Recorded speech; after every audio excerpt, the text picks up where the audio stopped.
지식책 안 읽는 친구들을 위한 지식책 고르는 법입니다. 첫 번째는 지식책을 읽는 이유, 두 번째 고르는 법, 세 번째 주의할 점 이렇게 말씀드릴게요. 지식책 잘 읽는 친구들 있어요. 원래 태어나서부터 좋아하는 친구들이 있거든요. 이런 친구들은 자기 나름대로 노하우를 쌓아가면서 읽기 때문에 그냥 두셔도 괜찮고요. 오늘 주제는 안 읽는 친구들을 위한 접근법이기 때문에 그 접근 중에 가장 중요한 게 일단 책 고르는 거거든요. 그래서 책 고르기를 하나의 주제 삼아서 말씀을 드리려고 해요. 그런데 우리가 어떤 책이든 사실 읽기 전에 왜 읽어야 되는지 아는 거는 저는 정말 중요하다고 봐요. 그 목적이 있어야 부모님들도 아이들과 같이 이야기를 하시면서 책을 잘 찾아 나가실 수가 있거든요. 제가 생각하는 지식책을 읽으면 좋은 이유. 첫 번째는요, 배움에 대한 마음이 열려요. 좋은 지식책을 읽으면. 지식정보책이 말 그대로 지식이 담긴 책이잖아요. 사람은 기본적으로 알고 싶은 욕구, 알아가고 싶은 마음, 호기심이 다 있어요. 그래서 지식정보책을 재밌는 걸 잘 찾기만 하면 재미있게 읽어 나가면서 진짜 신기하다, 재밌다, 감탄스럽다 이런 마음들 많이 느끼거든요. 그런데 이게 사람에게 긍정적인 감정이잖아요. 이 긍정적인 감정을 반복적으로 느끼다 보면 배운다는 건 정말 가치롭고 의미 있는 거구나를 결국에는 알게 되는 거예요. 지식책 어릴 때부터 잘 읽는 친구들이 이런 마음을 가지고 계속 읽는 거거든요. 이런 마음을 갖게 되면 누구나 예상하실 수 있겠지만 학습에 대한 마음도 열릴 수가 있고요. 진짜 중요한 거는 지금 이 세상을 살아가는 데 있어서 저희가 배운다는 게 되게 중요하잖아요. 새로운 걸 계속 받아들이고 배우고 궁금한 게 있으면 책에서 더 찾아보고 이런 마음들, 이런 배움에 대한 개방성이 사람을 계속 발전시키고 발전해야 지금은 적응을 해나갈 수 있는 시대잖아요. 이건 어른들에게도 전 똑같이 적용이 된다고 보거든요. 아이들이 만약에 배움을 싫어한다면 그거는 인간의 본능인 배움에 대한 호기심을 훼손당했던 어떤 경험이 있기 때문일 거라고 저는 생각해요. 예를 들어서 원하지 않는 것을 원하지 않는 시기에 너무 많이 받아들여야 되었거나 배우는 방식이 너무 힘들었거나 그러면 아이들이 그때부터 싫어지는 거거든요. 그런데 책은 스스로가 읽어가면서 계속 여러 가지 감정을 느끼는 거기 때문에 배움에 대한 개방성을 갖기에 참 좋은 매체입니다. 두 번째는요. 배우는 방식, 책을 통해서 배우는 방식을 아이가 깨우칠 수가 있어요. 저희가 배우는 방식은 되게 여러 가지잖아요. 궁금한 게 있을 때 어른에게 물어볼 수도 있고 유튜브를 검색할 수도 있고 책을 찾아볼 수도 있고 네이버 검색할 수도 있고요. 또는 강의를 들을 수도 있어요. 모두가 다 의미가 있는 방식이기는 한데 그 중에서 가장 효율성 있고 가장 깊이 있게 배울 수 있는 거는 결국에는 책이에요. 책은 자기 속도에 맞춰서 자기가 필요한 부분만 필요한 책을 골라서 읽을 수가 있기 때문에 그 어떤 것보다도 효율적으로 받아들일 수가 있어요.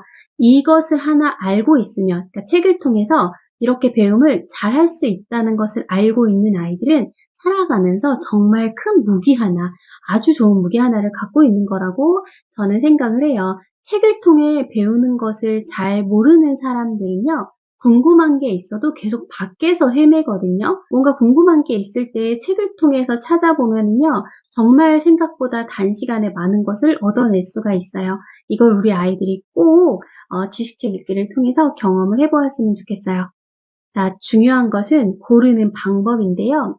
첫 번째, 자, 온라인 서점에 지식책 잘 보시면 1, 2학년, 3, 4학년, 5, 6학년 이렇게 두 개 학년식으로 분류가 되어 있거든요. 지식책을 안 읽는 친구라면 이 분류는 완전히 무시하시는 게 좋아요.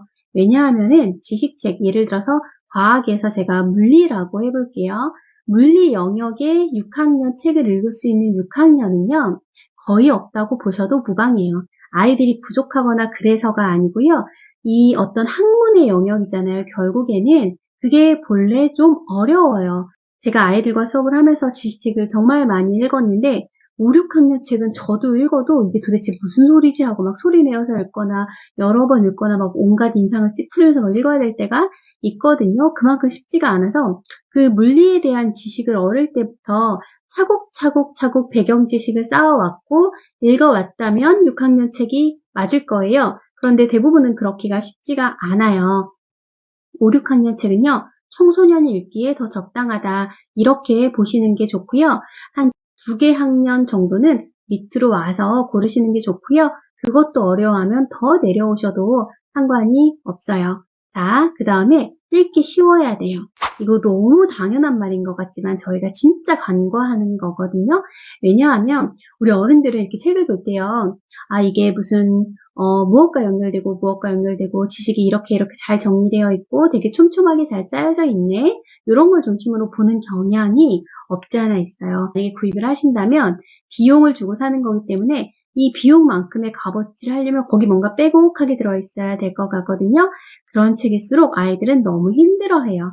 아이들 입장에서는 책장이 오히려 슬슬슬 넘어가야 돼요.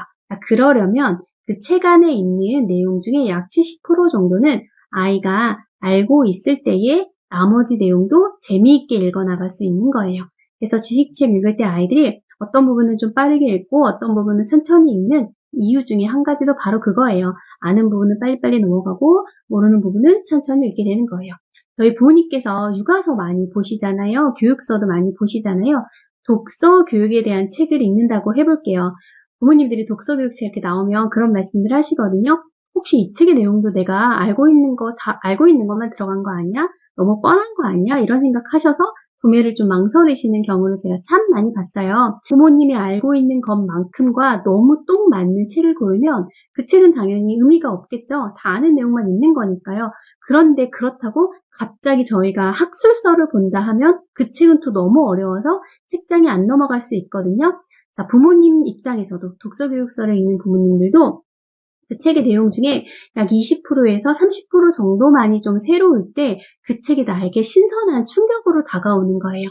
너무 쉬워도 안 되고 너무 어려워도 안 되는데 우리 아이들은 지식책 권해줄 때 잘 보면은요. 관심이 없는 분야인데 게다가 내용까지 50% 이상의 아이가 모르는 거거든요. 이 읽으면서 책은 사고가 작동을 해야 되는데 이해가 안 되니까 사고 자체가 작동을 하지를 않아요. 그러니까 읽을 수가 없고요. 처음은 조금 이렇게 호기심 있게 읽는 것 같지만 한 3분의 1을 넘어가기가 힘들어요. 어느 정도는 쉽게 읽히는 것 같은 책이 오히려 아이들에게 맞는 책이라고 보시면 됩니다. 자, 그 다음 세 번째는요. 이게 정말 중요한데 요즘 지식책은 대부분 스토리텔링형 지식책이잖아요. 스토리텔링형이 아닌 것은 정통 지식책이거든요. 정통 지식책은 말 그대로 그냥 스토리 없이 지식만 쫙 풀어낸 책이에요. 그런데 이런 책을 읽을 수 있는 아이들은 많지 않아요. 보통 그런 책들은요. 어떤 한 분야에 관심이 정말 지대해서 어릴 때부터 그쪽 분야 책을 계속 읽어온 친구들은요. 정통 지식책을 오히려 좋아해요. 왜냐하면 스토리텔링 지식책의 그런 친구들 기준에서는 스토리텔링 지식책의 중간중간 스토리들이 오히려 자기가 원하는 것을 얻는데 걸림돌이 될 수가 있거든요. 근데 그렇지 않은 친구들은요. 스토리가 가미가 되어 있어야 좀 읽을 수가 있어서 그런 책이 많이 나오는 건데 문제가 뭐냐면 스토리는 지식과 따로 놀고 지식은 한 페이지, 두 페이지에 또 따로 정리되어 있고 이런 식으로 구성된 책은 그렇게 좋다고 볼 수가 없어요. 왜냐하면 아이들은 아시겠지만 어디만 읽죠? 스토리북만 읽어요. 거기가 재밌으니까. 그런데 만약에 거기에도 작가가 전하고자 하는 지식이 어느 정도 들어가 있으면 상관이 없는데 아예 지식과 따로따로 논다면 그 책은 지식책을 읽은 게 아니라 그냥 재미있는 이야기책, 오히려 이야기책보다 못할 수 있어요. 왜냐하면 이야기책은 문학성이라는 게 있는데 지식책은 그게 아니라 지식을 위해서 짜여진 이야기여서 약간 조금 억지스럽게 느껴지는 책들도 있거든요. 그것만 그냥 흥미를 위해서 읽고 넘어가는 건 의미가 없잖아요. 그래서 지식이 전부 페이지에 조금 빼곡히 많이 들어간 책보다는 스토리 안에 최대한 녹여낸 책을 찾으시는 게 중요해요. 자, 네 번째, 과학은요. 사파와 그림이 정말 중요해요. 과학이니까요. 책마다 좀 많이 다르긴 한데 부모님이 딱 보셨을 때에 너무 그림이 작게 들어갔고 사파가 작게 들어갔고 또는 이제 별도의 그림 작가가 그렸거나 사진을 잘 넣은 책이 아니라 너무 작게 들어갔거나 흐릿하거나 이런 책들은 피하시는 게 좋을 것 같아요. 5번째는요. 아이들에게 처음에 지식책을 권할 때에 아이들의 생활이나 관심사랑 아무런 연계성이 없으면 읽을 수가 없어요. 사람은 본래 그렇거든요. 최대한 아이와 연결된 책을 찾아주셔야 되는데 가장 쉽게 고를 수 있는 게 교과 연계도서예요. 교과 연계도서에 대해서 부정적으로 보는 경우도 있는데 제 경험상 아이들에게 지식책을 권할 때 가장 좋았던 게 교과 연계도서였어요. 배우고 나서 그 관련된 책을 딱 접하면 아이들이 나 이거 아는데 라고 이야기를 해요. 그러면서 부담 없이 책을 좀 펼쳐드는 경우가 있어요. 그래서 저희가 막 책을 학습이랑 너무 직결시키면 방학 때 그 다음 학기에 막 교과 연계도서 다 읽혀야 될 것 같은 느낌이 들지만 오히려 배우고 나서 읽었을 때에 아이들이 배운 것을 배경 지식 삼아 읽을 수 있기 때문에 더 편안하게 받아들일 수가 있어요. 또 한 가지는요. 생활 연계예요. 아이들의 요즘 생활이랑 관련된 거.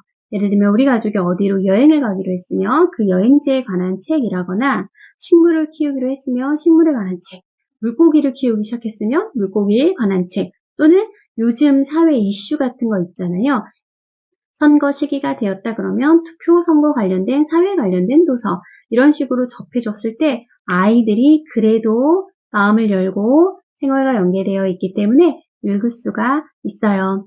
자, 마지막 주의할 점 말씀드릴게요. 한 권을 처음부터 끝까지 정독을 하기를 요구하지 않으셔도 괜찮아요. 지식정보책은요, 본인이 읽고 싶은 부분, 파고들고 싶은 부분만 발췌해서 보는 게 원래 맞는 책이고요.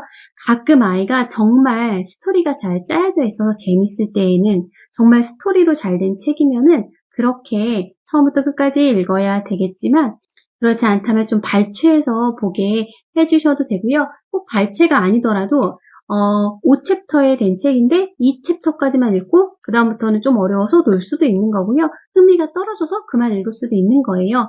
융통성을 좀 갖고 읽게 해야 아이들이 부담 없이 읽을 수가 있어요. 그리고 두 번째 주의할 점은요. 지식책을 한번 읽었다고 해서 그 책의 내용을 다 알 거라고 생각하지 않는 거예요.